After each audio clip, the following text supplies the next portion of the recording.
Hello, आप सभी का बहुत बहुत स्वागत है हमारे प्लेटफॉर्म पे। जहां तक आप सभी को पता होगा कि आपका उत्तर प्रदेश का जो पैरामेडिकल का एग्ज़ाम था उसका रिजल्ट आउट हो चुका है, उसकी सीट मैट्रिक्स भी आ चुकी है और बहुत सारे बच्चों को डाउट है कि कब से काउंसलिंग होगी, किस प्रकार से कॉलेज फिल करने हैं, कौन कौन से कोर्सेज होते हैं और कौन से कोर्सेज में ज़्यादा उनको एडमिशन मिलने के चांसेस हैं और कौन सा कोर्स ऐसा है जिनमें वो एडमिशन ले। बहुत सारे ऐसे बच्चे पता हैं जिन्होंने पैरामेडिकल का एग्जाम तो दे दिया लेकिन उन्हें नहीं पता है पैरामेडिकल में कौन सा बेस्ट कोर्सेज है। डिस्क्रिप्शन बॉक्स में आपको एक वीडियो मिल जाएगा जहां पर मैंने टॉप 5 सबसे अच्छे पैरामेडिकल के जो कोर्सेज हैं उनका वीडियो बना के रखा, रिसेंटली में ही बनाया था। अगर आपने उसे नहीं देखा तो जाकर के देखें, उसके बाद ही काउंसलिंग में कराना, क्योंकि उस वीडियो में आप समझ जाओगे कि कौन सा कोर्स सबसे बेस्ट है, बेहतर है। उसके बाद अपनी चॉइस फिलिंग आप करना। इस वीडियो में हम बात करने वाले हैं ऐसी बहुत सारी बड़ी गलतियों के बारे में जो बच्चे काउंसलिंग के दौरान कर देते हैं, जो आपको बिल्कुल भी नहीं करनी है। उन काउंसलिंग के दौरान देखो, आपको कॉलेज सिलेक्शन और कोर्स सिलेक्शन काउंसलिंग पर ही डिपेंड करता है। आपने अगर काउंसलिंग चॉइस फिलिंग सही से नहीं कराई है तो आपको एक बेहतर कॉलेज, बेहतर कोर्स नहीं मिलेगा। और ये भी बात करने वाले हैं कि कौन कौन सा डॉक्यूमेंट लगेगा काउंसलिंग के समय पर, कब से होगी काउंसलिंग, वो सारी जानकारी आपको इसी वीडियो में मिलने वाली है। तो वीडियो को शुरू से अंत तक जरूर देखना। अगर चैनल पर नए हो तो चैनल को सब्सक्राइब कर देना।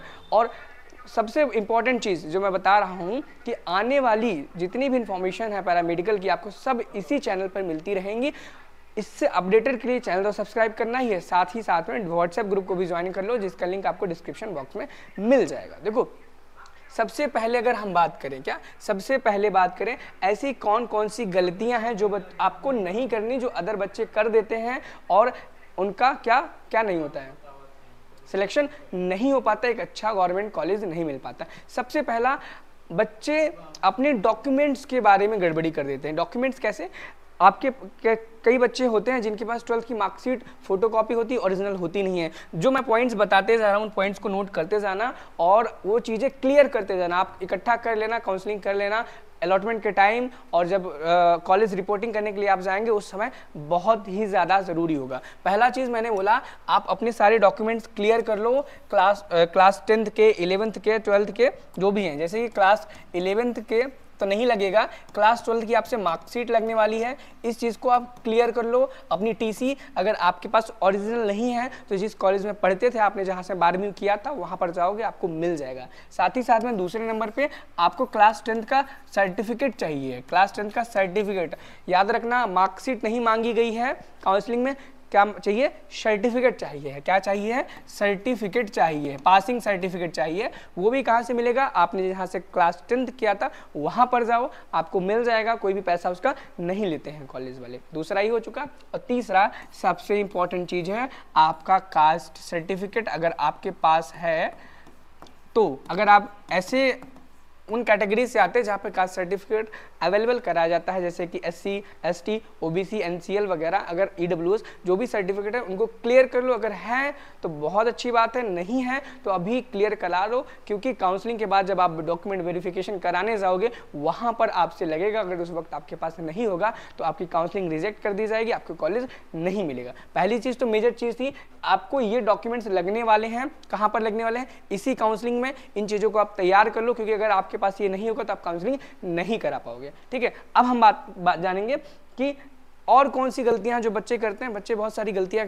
कर देते हैं। जब वो फॉर्म को फिल कर देते हैं उसमें गलतियां कर देते हैं कुछ प्रकार से। अपनी मम्मी का नाम गलत डाल दिया, पापा का नाम गलत डाल दिया। मैं एक लिस्ट बना के लाया हूं जो बच्चे अक्सर गलतियां कर देते हैं। जैसे अपना DOB गलत डाल देते हैं, जेंडर गलत डाल देते हैं, क्या करते हैं, और कास्ट गलत डाल देते हैं, सब कैटेगरी गलत डाल देते हैं। गलती से हो जाता है, कभी कभी साइबर वाले गलत कर देते हैं, गलती से क्लिक हो गया, बाद में पछताते हैं क्या हुआ। ठीक है, और साथ में डोमिसाइल बहुत बड़ा इंपैक्ट करता है आपके उस पर। किस पे इंपैक्ट करता है? रिजल्ट पे। अगर आपने डोमिसाइल नो कर दिया है तो शायद आपको बहुत ज़्यादा कम चांसेस हो जाते हैं कि आपको एडमिशन मिलेगा। साथ ही साथ में सर्टिफिकेट, मार्क्स, पासिंग मार्क्स वगैरह सर्टिफिकेट जो भी हैं, आपने फिल करे थे क्लास 12 के 10th के, उनको सही कर लो। देखो जब आप अपने इनको सही कैसे करना है, अगर आपका भी गलत हो गया है तो सही कैसे करना है, आप लॉगिन करना अपनी आईडी ABBMU में, वहां पर जाना, अप्लाई फॉर राउंड 1 काउंसलिंग पे जैसे ही आप क्लिक करोगे वहां पे आपकी सारी डिटेल ओपन होकर के आ जाएगी। क्या हो जाएगी? आपकी सारी डिटेल ओपन होकर के आ जाएगी। उसके बाद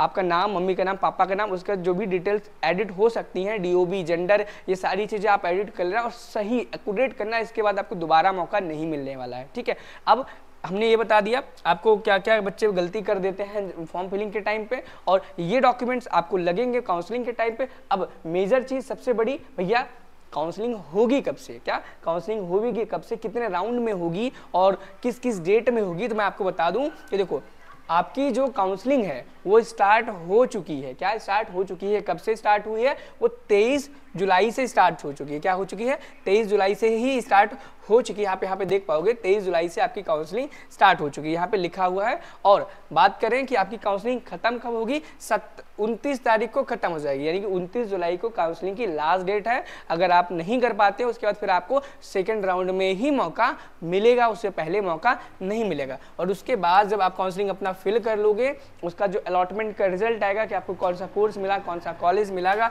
वो आपका 1/8/2024 यानी कि 1 अगस्त को जारी कर दिया जाएगा। उसके बाद 2 तारीख से 9 तारीख के बीच में आप अपनी सीट को एक्सेप्ट कर सकते हो, डिक्लाइन कर सकते हो। फिर उसके बाद रिपोर्टिंग कराने जा सकते हो जिस कॉलेज में आपको सीट अलॉट हुई है, अपना एडमिशन प्रोसेस को आगे बढ़ाने के लिए। ठीक है, 9 तारीख के बाद आप क्या कर सकते हो, वो नहीं कर सकते हो। क्या नहीं कर सकते? रिपोर्टिंग कराने नहीं जा सकते। 2 से 9 तक ही रहेगा। उसके बाद देखो राउंड 2 यहाँ पर नहीं होता है। जैसे BSc नर्सिंग में जिन स्टूडेंट्स ने दिया होगा उनको राउंड 1 राउंड 2 देखने को मिला होगा, लेकिन यूपी पैरामेडिकल में CPET में आपको मॉपअप ही देखने को मिलता है, यानी कि फर्स्ट राउंड के बाद सीधे मॉपअप आ जाता है, जो कि 12 तारीख से शुरू होगा। कब से होगा? 12 तारीख से शुरू होगा। ठीक है, तो ध्यान रखना, ये गलतियां मत करना। जैसे मैंने बताया कि बहुत सारे बच्चे उन्हें डेट ही नहीं पता रहती। याद रखना 23 से 29 तारीख तक काउंसलिंग की डेट है, 23 और 29 तक आप फिल कर लेना। कोई दिक्कत परेशानी आए